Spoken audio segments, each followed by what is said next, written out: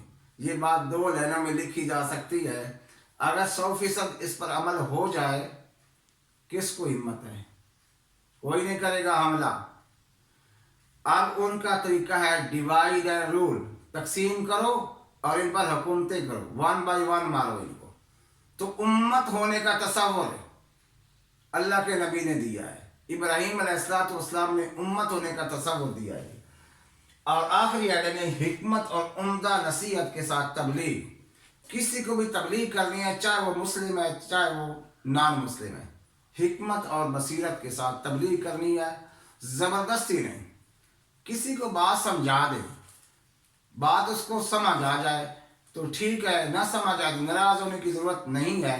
دوسری بات یہ سنیں، جس کو تبلیغ کرنی ہے نا، اس کے لیے آپ کے دل میں ہمدردی کے جذبات ہوں۔ یہ نہ سمجھے کہ میں تو بہت نیک ہوں، میں اس کو تبلیغ کروں، غلط بات ہے۔ نہیں، ہمدردی کے جذبات ہوں کہ خیر خواہی دل میں ہوگی تو تبلیغ اثر کرے گی۔ اور سمجھانا کام ہے، اس کو زبردستی ٹھانسنا کام نہیں ہے۔ تبلیغ کا یہ انداز اللہ کے نبی نے بتایا، ادعو الی سبیل ربک بالحکمت والموعظۃ الحسنہ وجادلہم باللتی ہی احسن۔ یہ ہے تبلیغ کا طریقہ۔